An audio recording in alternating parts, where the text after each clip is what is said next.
Tensioni mes Limit dhe Klodit arrin kulmin. Të dy qëndrojnë përballë njëri tjetrit me fytyra të ngrira dhe zëra të fortë. Banorët e tjerë ndalojnë së foluri dhe vëzhgojnë nga larg, duke e ndjerë se situata po shkon drejt një debati serioz. Limi e nisi pari me një ton të ashpër dhe të prerë. Ai i thot Klodit që të mos merret më me të, duke theksuar se është lodhur nga provokimet dhe komentet e vazhdueshme. Fjalët e tij dalin të forta, plot nerv dhe mllef të mbledhur prej ditësh. Ai shprehet se nuk i pëlqen as pak mënyra se si Klodi flet për të dhe se nuk do të tolerojë më ndërhyrje në punët e tij.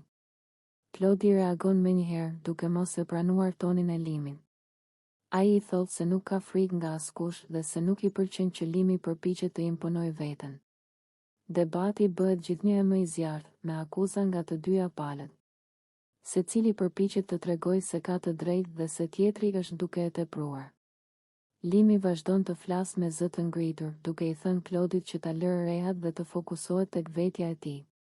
Ai shprehet se nuk i pëlqen as pak mënyra provokuese e Klodit dhe se kjo po krijon tension të panevojshëm në shtëpi. Ai e quan sjelljen e tij të papranueshme dhe të ulet, duke theksuar se nuk do të lejojë më mungesë respekti. Klodi, nga ana tjetër, përpiqet të mbrojë veten. Ai i thot se nuk është ai që e ka nisur këtë përplasje dhe se gjithmonë ka thënë mendimin e tij hapur. Ai i akuzon Limit se po e bën situatën më të madhe se ç'është dhe se po kërkon konflikt aty ku nuk ka nevojë. Debati zgjat për minuta të tëra, me ndërprerje, zëra të lartë dhe pauza të shkurtra ku secili merr frym dhe përgatitet për fjalën e radhës. Emocionet janë të forta dhe tensioni ndihet në çdo cep të dhomës. Banorët e tjerë përpiqen her pas here të ndërhyjnë për të qetësuar situatën, por pa shumë sukses. Limi kthehet sërish, duke i thënë Klodit se kjo është hera e fundit që ia toleron sjelljen. Ai shprehet se dëshiron qetësi dhe respekt, jo debate të kota dhe provokime. Fjalët e tij janë të forta, por tani më të kontrolluara, sikur po përpiqet të mos e çojë situatën më tej. Klodi e dëgjon, por nuk tërhiqet plotësisht. Ai i thot se do të vazhdoj të flas kur mendon se diçka nuk është e drejtë dhe se nuk i pëlqen të hesh vetëm për të shmangur konfliktin. Megjithatë, toni i tij fillon të ulet gradualisht. Pas një kohe të gjatë përplasjeje verbale, debati nis të shuhet. Të dy qëndrojnë në heshtje për disa sekonda, duke marrë frym thellë. Tensioni ende është aty, por shpërthimi i parë ka kaluar. Ata largohen pak nga njëri tjetri, secili me mendimet dhe nervat e veta. Ky moment i ngarkuar emocionalisht zgjet për më shumë se 5 minuta video, duke treguar përplasjen e fortë të karaktereve, nervat e mbledhura dhe konfliktin e hapur mes Limit dhe Klodit, pa kaluar në dhunë fizike, por duke mbajtur dramën dhe intensitetin maksimal. Klodi dhe Limi përfshihen në një debat të hapur që tërheq vëmendjen e të gjithë banorëve. Që në momentet e para, tensioni ndihet në ajër. Klodi e sheh Limit drejt në sy dhe fillon të flasë me një ton të ftohtë, por të prerë, sikur çdo fjalë e tij është e menduar me kujdes. Klodi i thot Limit se sipas tij, ai po mundohet të luajë rolin e të fortit brenda shtëpisë. Ai shprehet se mënyra si Limi flet, si reagon dhe si përpiqet të imponojë veten ndaj të tjerëve, nuk i duket as pak shenjë force.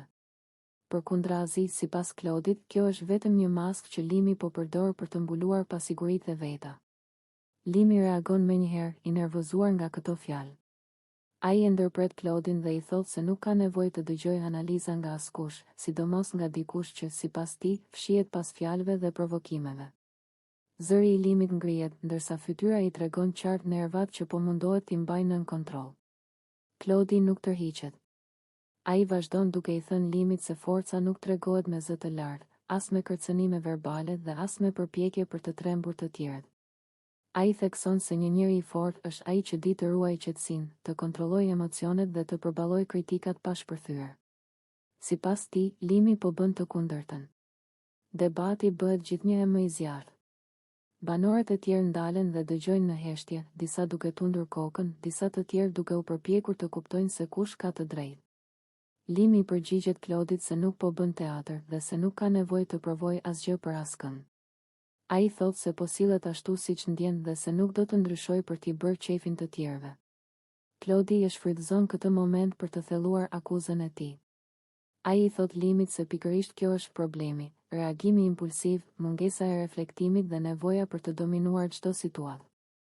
Ai shton se shumë banorë shohin këtë sjellje si pasiguri dhe jo si forcë, edhe nëse nuk ja thon hapur. Limi ndalet për disa sekonda, merr frym thellë dhe pastaj vazhdon. Ai I thot Claudit se është thellë. Të gjykosh nga jashtë, por e vështirë të jetosh çdo ditë nën presionin e shtëpisë. Ai thekson se çdo reagim I tij vjen nga situata konkrete dhe nga provokimet që sipas tij, Claudi dhe të tjerët I kanë bërë vazhdimisht. Debati zgjat me minuta të tëra. Her pas here, të dy ndalojnë, shikohen me tension dhe rifillojnë sërish. Claudi përpiqet ta mbajë tonin më të ulët, duke e theksuar edhe më shumë idenë se qetësia është shenjë force. Limi, nga ana tjetër, përpiqet të tregojë se nuk është I dobët dhe se nuk ka pse të heshtë kur ndihet I sulmuar.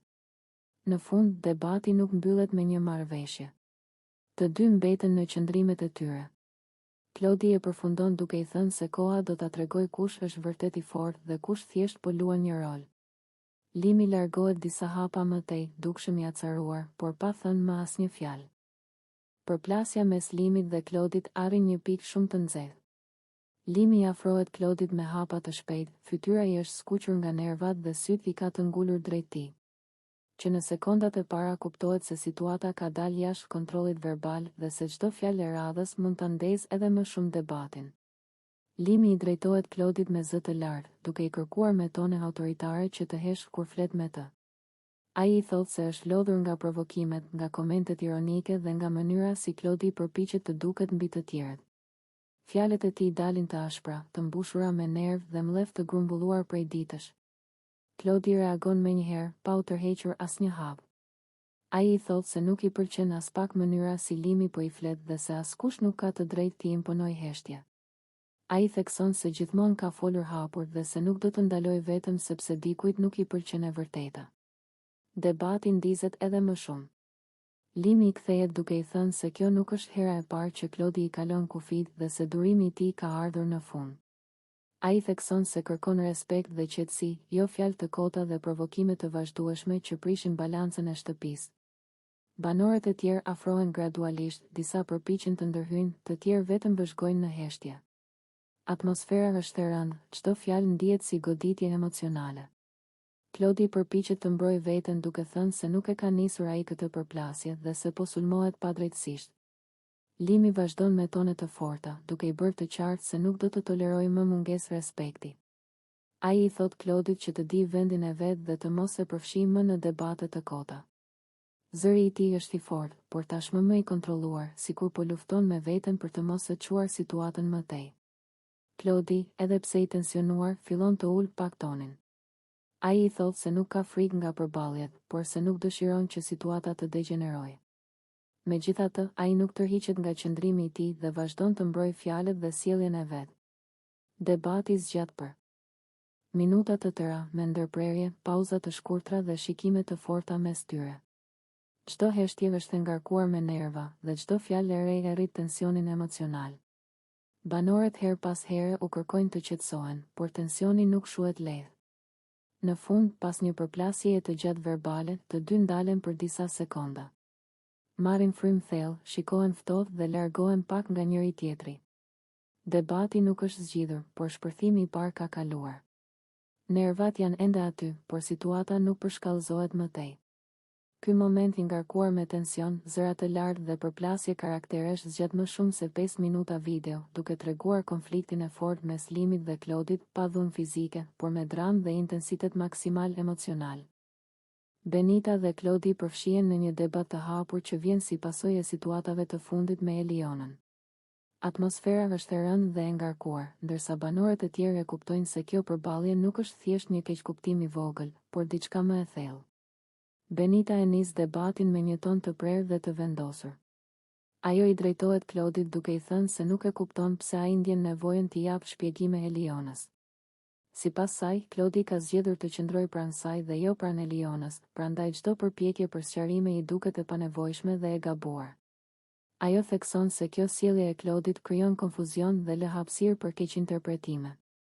Benita shprehet se ndjen sikur ai po lë dyer hapur, gjë që e bën situatën më të ndërlikuar dhe më të tensionuar për të gjithë. Zëri i saj është i qetë, por i mbushur me nerv të përmbajtur. Klodi përpiqet të reagojë, duke i thënë se nuk po bën asgjë të gabuar dhe se thjesht po mundohet të sqarojë gjërat që të mos ketë keq kuptime më vonë. Ai shprehet se nuk i pëlqen të lërë situata të hapura dhe se ndjen përgjegjësi të flasë hapur me njerëzit me të cilët ka pasur komunikim më parë. Benita nuk bindet nga kjo përgjigje. Ajo i thotë se përgjegjësia e tij është ndaj situatës që ka tani dhe jo ndaj së kaluarës. Sipas saj, çdo shpjegim shtesë vetëm sa i jep rëndësi një historie që duhet të ishte mbyllur. Ajo e pyet drejt për drejt pse vazhdon të kthehet pas, në vend që të qëndrojë i qartë në vendimet e tij. Debati vazhdon me ndërprerje dhe pauza të shkurtra. Benita flet për ndjenjën e pasigurisë që i krijohet kur Klodi vazhdon të merret me Elionën. Ajo thotë se kjo e bën të ndihet sikur po vihet në dyshim pozicioni i saj dhe se kjo nuk i pëlqen as pak. Klodi përpiqet të sqarojë se nuk ka asnjë dyshim për zgjedhjen e tij dhe se fakti që flet me Elionën nuk do të thotë se ka ndjenja apo interesa të tjera. Ai shpjegon se për të qartësia dhe komunikimi janë të rëndësishme për të shmangur konfliktet e panevojshme në shtëpi. Benita i përgjigjet duke i thënë se ndonjëherë qartësia nuk vjen nga fjalët, por nga veprimet. Ajo thekson se veprimet e tij po dërgojnë mesazhe të paqarta dhe se kjo po e vë në siklet. Sipas saj, nëse ai është me të, atëherë duhet ta tregojë këtë me sjellje të qarta dhe të qëndrueshme. Banorët e tjerë dëgjojnë nga larg, disa duke komentuar në heshtje, disa të tjerë duke u habitur nga serioziteti i debatit. Tensioni mes Benitës dhe Klodit rritet, por të dy përpiqen ta mbajnë bisedën në kufijtë e fjalës, pa kaluar në ofendime. Në minutat e fundit të debatit, Benita e përmbyll qëndrimin e saj duke i thënë Klodit se nuk dëshiron më ta shohë duke u justifikuar apo shpjeguar para Elionës. Ajo i kërkon qartësi dhe vendosmëri, jo fjalë që lën hapësirë për interpretime. Klodi mbetet për pak në heshtje, duke reflektuar mbi atë që u tha. Ai shprehet se do të mendojë për gjithçka dhe se nuk ka qëllim ta lëndojë apo ta vërë në pozitë të vështirë Benitën. Megjithatë, debati nuk mbyllet plotësisht me në